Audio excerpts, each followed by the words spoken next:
Welcome to Blind Level Tech. This isn't just accessible tech talk. This is technology on a whole new level. We're showing you just how possible it is to live the life you want.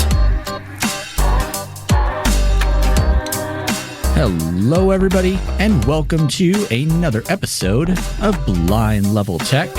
I'm your host, Evan Starnes, of course, joined by my co-host, Kelvin Crosby. How are you doing today? Hey, man.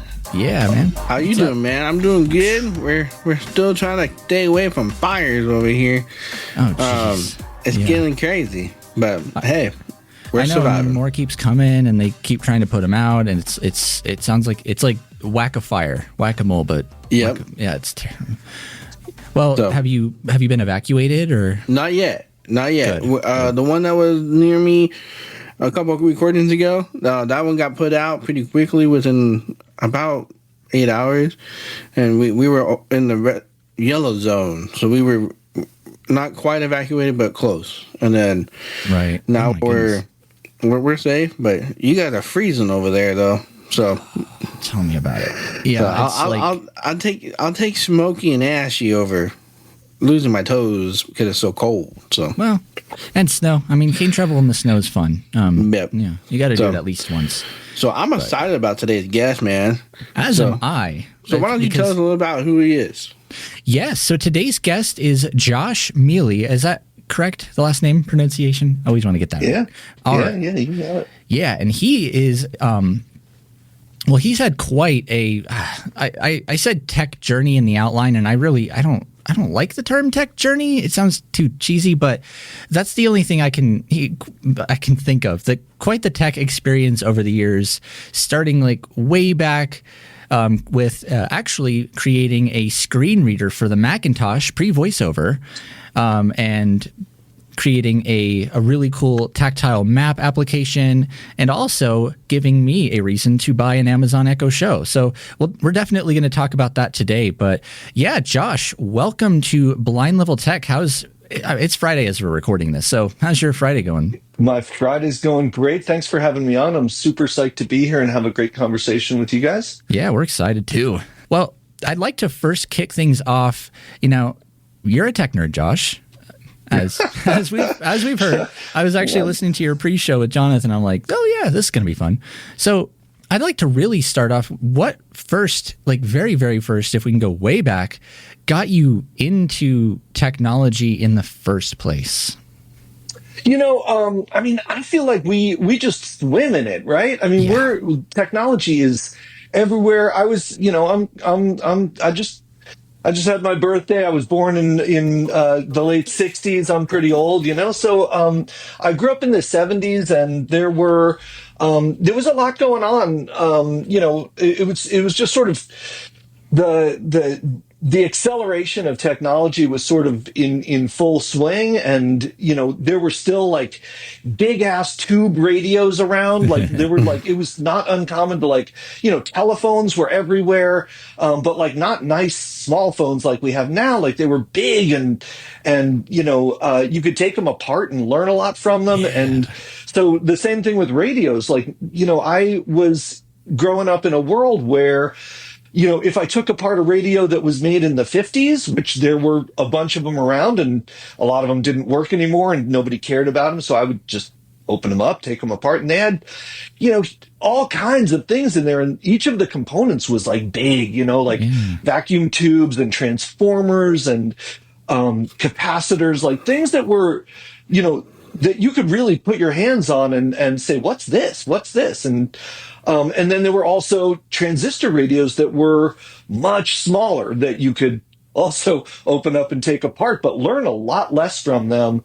I was a little kid who liked to take stuff apart, and I liked to figure out how things worked. And that's how I got into it. And, as a little blind kid, there's all the blind stuff, but as I was, when I was early in my childhood, most of the technology that I had was not electronic for blindness. We had Perkins Braillers and slates and styluses, and I took apart my fair share of Perkins Braillers too. Nice.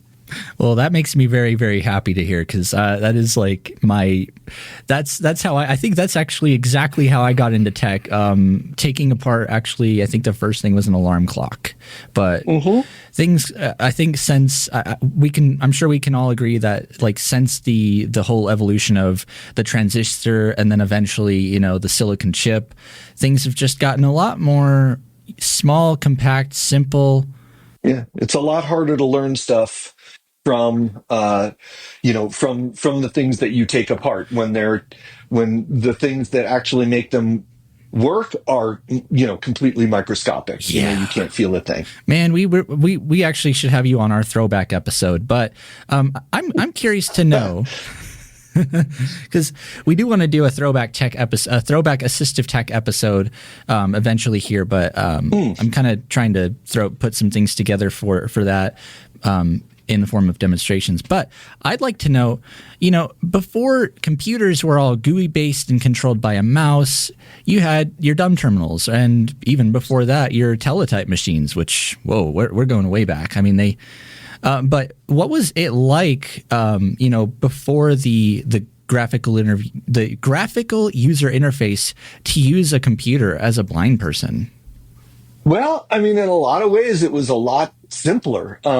So you can even today on a Windows computer or even on a Mac, you can drop into a command line interface. On a Mac, you can go down into the Linux command line, and on a PC you can go down into DOS, or what looks a lot like DOS, and that's what computers were. It was you typed commands to the computer, and it would scroll text responses back onto the screen, and a screen reader was as simple as just being able to read the lines of text, and you had simple keyboard commands for navigating around, spelling stuff out. My first computer was actually an Apple IIe in the mid '80s, and do you have an Echo? So that was it had an Echo, and nice. Man, it had 128K of RAM. I thought it was powerful, and and it is that's how I learned. In fact, in the same way that I took machines apart as a little kid, as a teenager, when I was learning how to, deal with computers as a blind person, I also took programs apart, because there were, they weren't all compiled. Like, for example, I learned a lot from David Halliday, who from Raised Computing. He wrote a program called Braille Edit for the Apple II series, and a lot of it was in BASIC, and I could just open up those programs and like read David's code and be like, oh man, I didn't know you could do that. And so the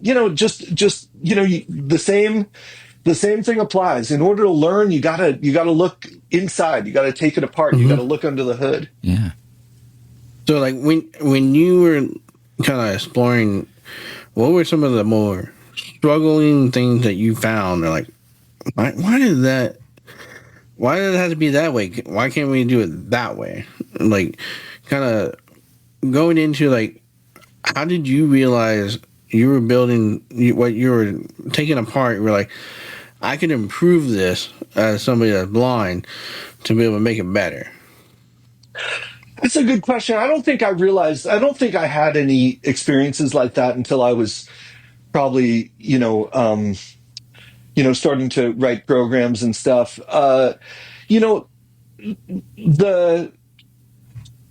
things that I was noticing that about were much less technical and much more social. Like why do I have to ride on, the special bus, the small bus, the small bus? Like, why do I have to do that? Like, what's the point of that? Like, or why do I have to, why can't I, do the gym class, that everybody else is doing? Like, why do I have to do a special gym class? And so, those are the things that I noticed and sort of questioned as a young person. From a technical standpoint, one of the things that I did early on that was kind of an interesting sort of my first accessible software project was when I was in high school. my family, I'm the only blind person in my family, like a lot of people. Yeah, And, same. they'd like leave notes for each other on the fridge and, stuff like that. And I was like, man, and none of them had ever bothered to learn Braille. And, so I wrote a computer program that people could leave notes for me on, and that I could leave notes for them on. And it was like basically a sort of a really simple little message board, right? Yeah. But not networked. It was just on one computer, but anybody in the house could walk up to it and use it. And I was like, wow, I can actually I've taken this computer and I figured out how to make it do something that I actually needed, not just giving me access to what's already on the computer, but I've set it up so that it's doing something for me that I need as a blind person that I didn't have before. And that was a pretty cool revelation there. No, definitely. And I assume, is that what led to kind of the creation of effectively one of the first Macintosh screen readers? Because for those who don't know, VoiceOver on the Mac is definitely kind of a semi-recent thing. I mean, it was early 2000s. I think it was Mac OS Tiger it came out, or Snow. Yeah, it's about 20 years old now, I think. Yeah. I mean, I just want to be clear about one thing. So I write software for fun. Yeah. I don't write software for real. Nobody would ever want me to write anything that people rely on. So I'm when you say that I was helped create this screen reader, it was actually already a thing when I came along. I was part of the sort of the ongoing development of it as I was a young kid, I was a college student when I started working at Berkeley Systems, and I was doing tech support. I was answering the phone. I was writing, advertising copy. I was sort of doing everything that you would do at a small company, but I was not writing code.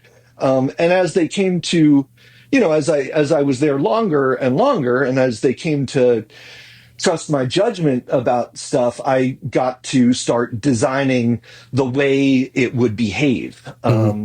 And that's so in that sense, I was, and then when we did, so let me just stop and say what it was, right? So Outspoken was the first commercial screen reader for a GUI. There was another one for OS2, which was IBM screen reader 2, IBM, but that was sort of that came a little later, I think. Outspoken for Mac was released in 1989, I think, and before that, people were thinking, "Oh my God, blind people are not going to be able to use computers anymore because there's no text. It's just graphics. It's just pictures of text on the screen. And how are we going to do that?" So the smart people at Berkeley Systems, Wes Boyd and a bunch of others, figured out how to sort of capture what went onto the screen before it became a picture, right? While it's still text, it gets rendered into the image that's going to be on the screen, and they sort of stuck a wiretap into that part of the process and listen in on not only what was going on the screen, but where it was going to go, what the font was, what size it was, what the boundaries of the windows were. There were no APIs. There were no mechanisms built into the operating system to give a screen reader hooks that it would need, and so we basically, we rolled our own. We stuck what was essentially a virus deep into the deep into the Mac OS, and used that as our hooks to create a screen reader. And it really was. It gave blind people for the first time the ability to use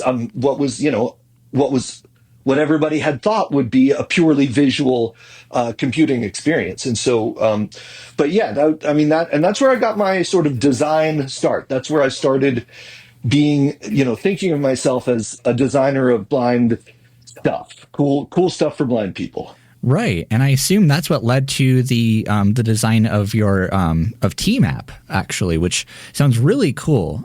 So, actually, can we talk a little bit about what TMAP does and how it works? Because I've never gotten to play with it myself. Yeah. So TMAP actually came much later, and Okay. it wasn't really related, but so I after Berkeley Systems sort of the company got sold. It went through a couple of different owners, and it was no longer. I wasn't.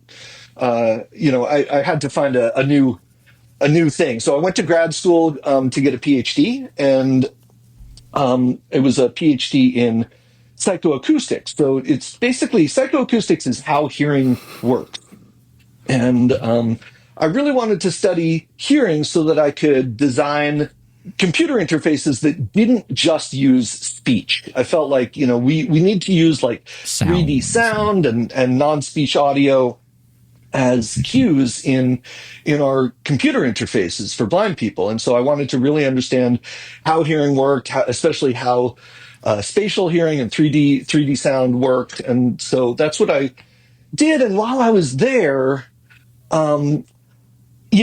just like everything else, like, the software and stuff that they were using in my lab in grad school was totally inaccessible, right? It was like, they were using this program called MATLAB, which was, MATLAB is used by a lot of scientists and engineers as a number crunching and data display environment. It's essentially, it's like Excel, but like bumped up, like Excel, like squared or cubed. It's really super powerful for number crunching and for doing all kinds of sort of numerical analysis and display stuff. But all of the display tools were for rendering stuff onto the screen. So the first thing I had to do in grad school before I could actually start doing any of my real work was to write a bunch of accessibility tools for MATLAB, things that would display my data as, I could print out my data onto using a Braille embosser or plain text effectively. So anyway, so this toolkit that I used to print out my my graphs and my charts and my data for my grad school, my grad student days, became the basis for the TMAP software, because I already had all of this software that could take images and turn them into tactile graphics that I had written. And so and I'm a map lover. I've always loved maps. And basically I've always been like, really, it's nice that you can get a map of the United States from APH, or that you can, get a tactile globe. Yeah. But that's not going to help you get to the drugstore, Nope.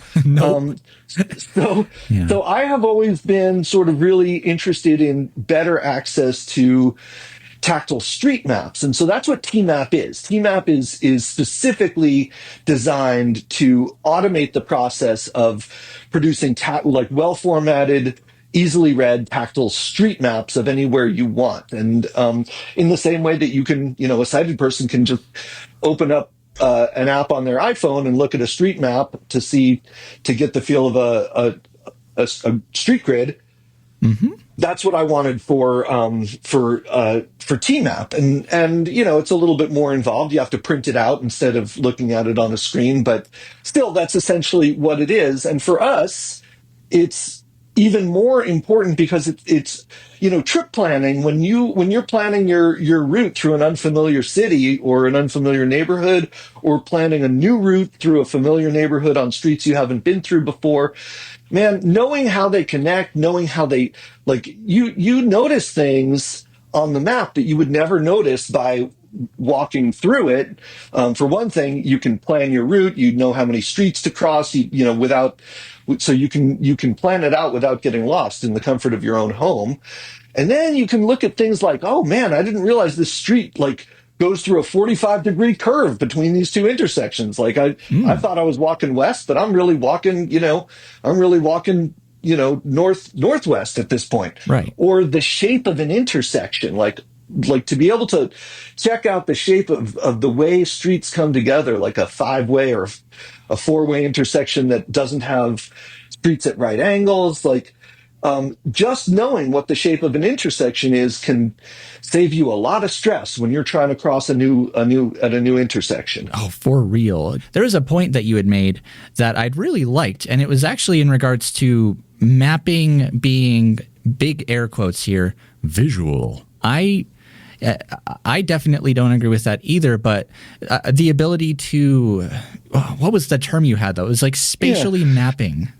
Yeah, I mean, so sighted people are like, I've been making these, I'm a tactile cartographer. I've been making tactile maps for a couple of decades now, and just so often people come to me and they're like, "Oh, it's so cool that you've made maps accessible because maps are so visual," and they're not. Like no. Maps aren't visual. Bar graphs are not visual. Schematics. Schematics are not visual. Venn diagrams are not visual. What they are is spatial. They are using space to represent information, and a lot of the time, the relationship of one thing to another thing in space is what the information is all about. And that's not visual. It's just that sighted people are so deeply accustomed to perceiving spatial information visually that they get it confused. But it's super appropriate to re-render information that is spatial into a tactile format that you can touch or even sometimes hear. And of course, no, you can't do colors. You can't do, really fine-grained textures or visual textures. But you can do tactile textures, and you can do things like, line types like broken lines or dotted lines. So there are ways to represent information that would normally be done with color through touch. But fundamentally, there's nothing visual about it. It's spatial information, and we can render it for us in a way that makes sense to us through touch. Absolutely. That's like one of the best things I've heard in a while, because I think, the sighted community as a whole, it basically sees the world just completely visually. In fact, even things that you can enjoy entirely through auditory or through smell or touch somehow are just unnecessarily made visual. And it's always been something that kind of boggles my mind. But then again, I was born blind, so I never, I don't know what it was like. But when it comes to, actually getting access to visual information, when did you actually start working for Amazon and their accessibility? So I was a research scientist at the Smith Kettlewell Eye Research Institute in San Francisco from, the early aughts until the late teens. And it was, this is where I did TMAP. It's where I did UDescribe. It's where I did a bunch of my work on audio tactile graphics using the Smart Pen. Oh, yeah.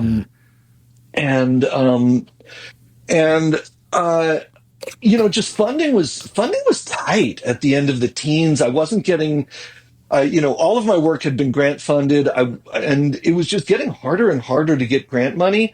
And quite honestly, I was feeling kind of, down about the fact that I was making cool things, but they weren't reaching as many people as I thought could benefit from them. And I was like, man, what can I do that would make a bigger impact for people? And so I started thinking about, getting a job in tech rather than in academic research. And in 2019, early 2019, it didn't just happen. There was a lot of sort of negotiation and searching and stuff. But I found a job at Amazon that was really perfect. It was, a job that would take advantage of the experience I had and give me the opportunity to really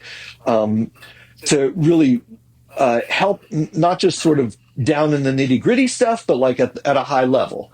And so I've been at Lab 126, which is Amazon's devices division. since early 2019. So That's awesome. you were part of the echo process, it sounds like. Yeah, I mean, the Echo was already well established by the time I got there, but they were working on you know uh, we I think Be My Eyes and Ira and even Seeing AI already existed at that time, and Amazon was basically thinking to itself, we've got a device with a camera on it. Yeah. What can we do, that would be really cool for blind people that would help them in a similar way. And so they were working on uh, uh, show and tell in the early stages when I got there. And so I essentially became the designer on show and tell. And so I sort of I was You're the backbone. deeply involved in what's that? I almost said I was going to say you're kind of the backbone.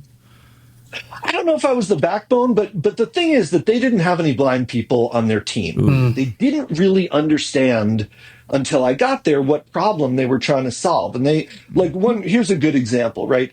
They were like, what do we do? Like, we've got this technology, but when we show it a can of Coke, it sometimes says that it's a 6-pack of Coke, or it sometimes says that it's Coke, that it's Coke Zero a or 12 whatever. ounce, a 12 ounce when it's and so, what do we do about the fact that it's not 100% accurate? Mm-hmm. And I was like, dude, like you don't need it to be 100% accurate so long as you don't present the information like it's true, right? So I sort of helped them understand that what we need is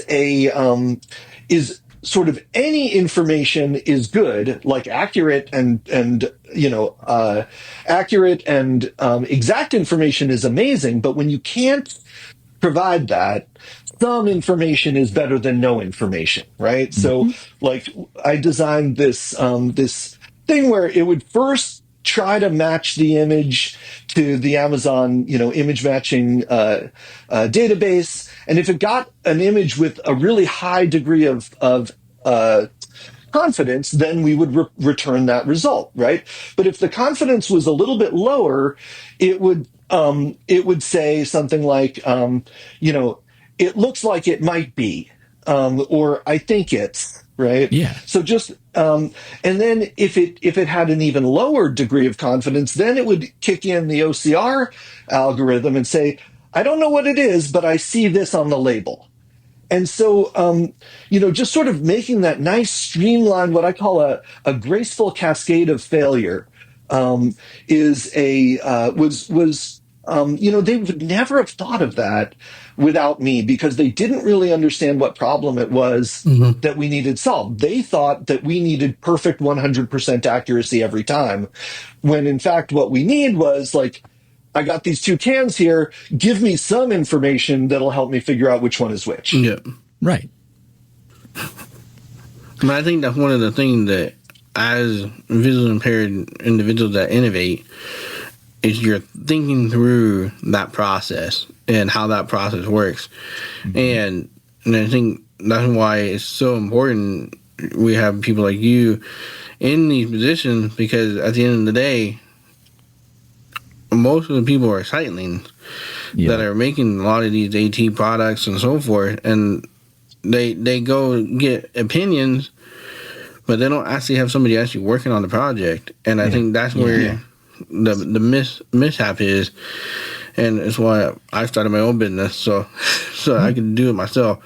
Right. But I think what's interesting is, as you explain that, it just goes to the reason why it's so important that people bring on visually impaired people when you're innovating a new idea or a new process or a new system, because without it, it's not going to necessarily meet the community's needs and what it needs to be successful. So, yeah, no, well, 100%. And I mean, designing,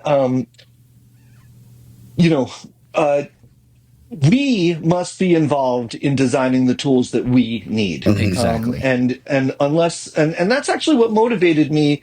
When I went to college, I was like, I was not interested in being a blind, like, I didn't want to get involved in blindness tech. My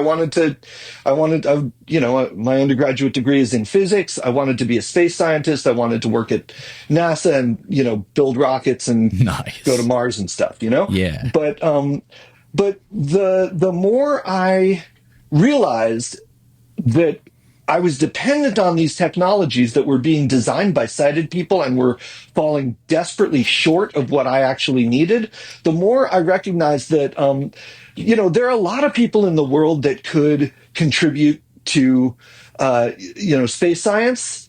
But it didn't feel to me like there were a lot of people in the world that were ready to step up and design the technology that blind people need from a blind perspective. And that's why I went back to school to get a PhD, because a very dear mentor of mine told me that Dr. Miele was going to be able to get a lot more done than Mr. Miele could. And so I put in the time, even though I don't love school. I've never loved school, but it was worth it, because not only did I learn a lot I learned how to design experiments and to conduct human subjects research, which is incredibly valuable for the work I do now. But it gave me more credibility. Like, until I did that, I was just some loudmouth blind guy, and it didn't matter if I knew what I was talking about, because the sighted people had PhDs, right? Mm-hmm. It's been. I decided, I feel very lucky in that I've been successful in being able to bring a blind perspective to a lot of the technologies that I wanted to be better than they were. Like, the maps is a good example. There was no tool for getting access to street map data. No. You had to get lucky or hope that, somebody could hand make a tactile street map and that they were good at mental mapping, or you just have to rely on information from sighted people or sightlings, as I like to say. Exactly. Exactly. And on the subject of information from sighted people, you put together a really cool little platform that I've been messing around with for a while now, called UDescribe. And UDescribe has definitely had quite a lot of contributions from the community here. And so I'd like to really kind of talk about what UDescribe is and how it got started. Yeah, sure. And thank you. I'm glad you're enjoying it. Yeah. UDescribe. So we launched UDescribe in 2013, and it was my. I had this dream, man. Audio description. Netflix. There was no streaming platform with audio description until 2016 or 2016, I think. Yeah, mind-blowing, when Netflix. Right? When Netflix started adding audio description to some of their stuff. And before that, there was no audio description. There was almost no audio description on broadcast. There was definitely no audio description on any streaming platform, and there was definitely no audio description on YouTube. And I was just like, man, this is not cool. We have to do something about this. And the people that do audio description, they were very, I would say, a little too concerned about copyright. Mm. They really wanted to be able to, they wanted to be able to maintain their relationship with the distributors and the producers, so that they could, because every time back in the day, and I know this seems crazy, but back in the day, like, you would have to release an audio described version of a videotape or a DVD. Yeah. They didn't just have audio description on the mainstream media. Mm-hmm. So you couldn't just turn it on. You would have to buy a special tape. And then that meant that somebody had to get permission not only to record that, but to release and sell. And so there was just the legality of it was very, very prescriptive and really stifling to being able to get access to audio described materials. So I was like, what can we do about that? And I realized that what we could do was we could stream the movie from, let's say, Netflix. We could stream the video from let's say YouTube, right? Yeah. Yeah. But when I first came up with this, I was like, we could do this with Netflix too, you know? And essentially, if they weren't going to provide audio description, what we would do is we would create a player that would allow somebody to watch the video, but would also allow them to record audio description while they were watching. And then that audio description would get saved on a separate server along with the timestamps associated with where it was in the video and, unique identifiers for the video, so that the next time somebody somewhere else watched that video using our special player, it would just go out to the cloud, look to see if somebody had described that video, and automatically pull it and synchronize it from a separate source. So we wouldn't be modifying or redistributing anybody's original content. We would just be describing it and playing additional content alongside it. And so that's the model for UDescribe. And that's how it works even to today. So UDescribe allows anybody anywhere to watch any YouTube video and add audio description to it in their browser or in an iOS app, I think. Mm-hmm. And then that description gets stored on the UDescribe servers.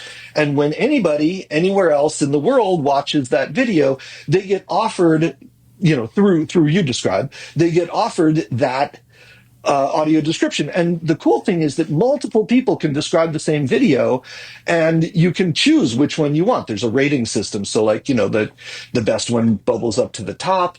And, maybe it's professional audio description, but maybe it's not. I've heard some really good audio description by just like amateur, just like high school kids, volunteers. People do it for fun. People describe the things that they love, and there's a totally different aesthetic to somebody describing a piece of anime that they love versus a professional who's never seen anime before trying to do it. Mm-hmm. That's a good point. That is a really good point. And the one that I just want to just make sure, the one that keeps coming back to my head is the Spectrum audio description. I never can get that app to work, but and it describes like the TV shows or something like that. So, is that the Sero thing? It's a Spectrum app, not a Stereo, but this sounds like a lot more personal and a lot more professional. Well, not necessarily professional, but so much more exciting because you get people that are excited about because they're watching a video or a movie or something that they really enjoy. So yeah. Well, when we first did it, we did it as a proof of concept. We did it like my hope was to say, okay, look, everybody, this is how we can get audio description to scale, right? Because audio description was expensive. It was like, there was no way anybody was going to describe, cat videos on YouTube and pay money for it.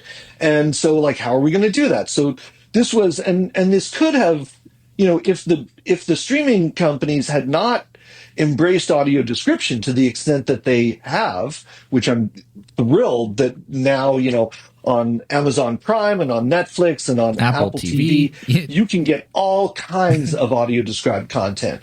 But when I was inventing UDescribe, that wasn't clear that was going to happen at all.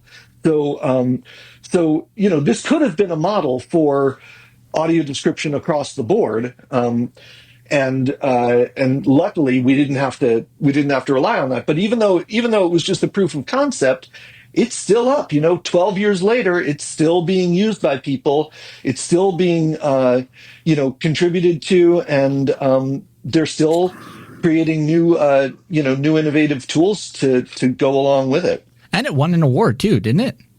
Yeah. Shout you out there. I got to. Thank you. Mm-hmm. Yeah. Back in 2014, it got the FCC Accessibility Innovation Award, I think it was. And so I'm very proud of UDescribe and what it, not only what it does. Like, my favorite kind of accessibility project is one that not only does something cool and enables people to do something that they needed done, but also makes people think. Like, you know, like sort of. So this UDescribe is a great example, because it's like, well, let's rethink about, you know, what do we mean by copyright? Where are the gray areas for accessibility in video copyright? And also, like, what do we mean when we say good audio description style? Like, what would happen if we let anybody create audio description? Like, what are the possibilities that they might come up with? And, you know, of course, there's quite a bit of audio description on UDescribe that's really not great, because the people who are doing it don't really understand what they're creating it for, who it's for, what it's, you know, how it's going to be used. They don't understand the best practices or anything. They're just playing with it. Right. But there are other people who are damn good at it on UDescribe, and who are creating really high quality professional audio description that's available and ready to be listened to, but doesn't necessarily conform with the studio standards. But it's still good, you know? Absolutely. So it gives people an opportunity to play with audio description, which is another really powerful and important thing. Like, audio description technique we're not done figuring it out. There's still stuff to be experimented with and played with. Yeah. This is a great venue for it. So if you're allowed to tell us, what is your most recent project that you're working on now? Well, I have a bunch of my own projects. I'm not, you know, Amazon will tell you what they're working on when they're ready for you to know about it. But my own projects are, I'm writing a memoir at the moment, which is going to come out in a month. On March, well, not actually, it's going to be a few days as the release of this episode. It's going to be a few days after this episode, so it's coming out on March 4th. The memoir is called "Connecting Dots: A Blind Life," and it tells a bunch of the stories, some of the stories that I've mentioned here, and a bunch of other ones that I haven't talked about. And it's really, you know, so that's been a huge project I've been working on.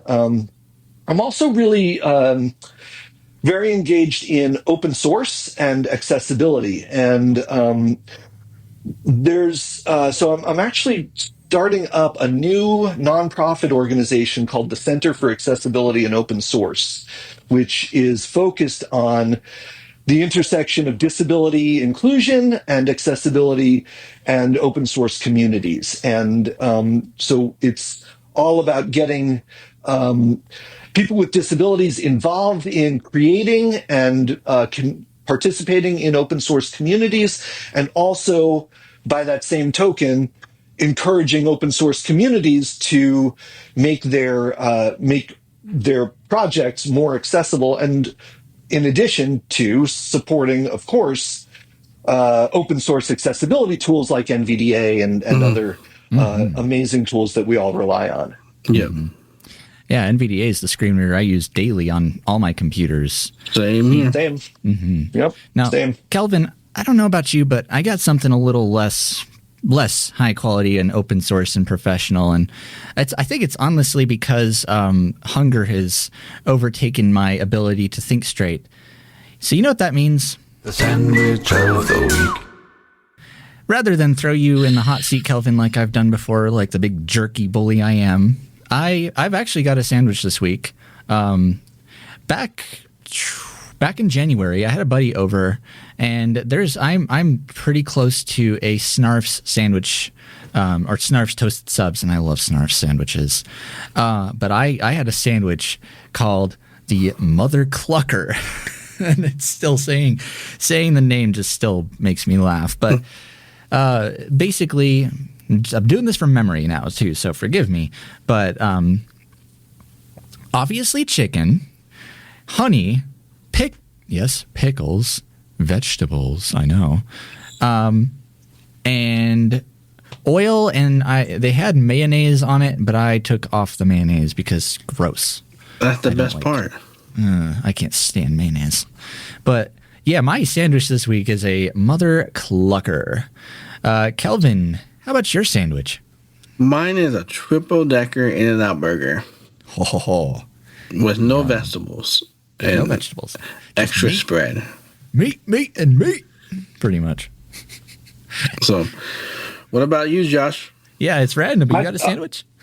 This is exciting. I didn't realize I was going to be asked for a sandwich. I do a lot of cooking. I like to make my own sandwiches. I just actually made myself a little earlier today. I had some leftover steak in the fridge that I had cooked yesterday, and so I sliced that thin, put it on some sourdough with mayonnaise, and some grilled peppers and onions that they weren't really grilled. I sort of sauteed them up in olive oil. Yeah. Yep. And but got them nice and salty and sweet, and sourdough and toasted sourdough. So steak sandwich, peppers and onions, mayo, sourdough. So can I call this the Joshinator then? Because we have this. Kelvin and I have this thing with like naming sandwiches after each other's names, and like there's been several iterations of the Kelvinator. I think there's at least been one Evinator. So we've got our first Joshinator. Woo! You could call it the Joshinator. You call it. If I were going to name it, I'd call it the Stakeholder. The Stakeholder. Yeah, I like that. That's better. I like that's that. Even better. Yeah. Same. Well, thank you so much for joining us today. This is going to be, by the way, this is just going to be part one because we've got a whole bunch more to talk about actually when it comes to accessibility for blind and low vision students. But before we drop off here, where can people find you? Where can people find your product or your projects? And how can people get their hands on that memoir when it comes out? Well, the easiest way is to go to meilelab.com. So Meilelab is MIELELAB.com. And that's got information about all of my social media. So it's, you can get to my Blue Sky account, which is Berkeley Blink. You can get to, my Instagram, which I have only just started dealing with, and LinkedIn and stuff like that. So, and of course, you can find out more about the book and how to order it. It's available. It's available, of course, in print on Kindle, and Audible is going to have it. And I think by the time your listeners hear this, I'm hoping that it will be available through NLS Bard, and Bookshare. Yeah, that'll be awesome. Well, very good. Well, Josh, thanks so much for sitting down with us today. It's been honestly a blast of a discussion for me. I've had to kind of watch myself and not go down super deep rabbit holes. But yeah, thank you so much thanks for joining us. And but yeah, thank you all so much for joining us for another episode of Blind Level Tech. Stay tuned for part 2 with Josh Miele and accessibility for students. I've been wanting to talk about this topic for a while, but it's just not something that I wanted to discuss I wanted an expert here too. So really grateful to have you on the show. And of course, if anybody has any feedback, questions, comments, or whatever it might be, you know what to do. You can always email feedback@aftersight.org or leave a friendly voicemail at 720-712-8856. Anyway, I have been your host, Evan Starnes. This is Blind Level Tech, and I'm joined by my co-host, Kelvin Crosby. Go live beyond your challenges and plug in your device.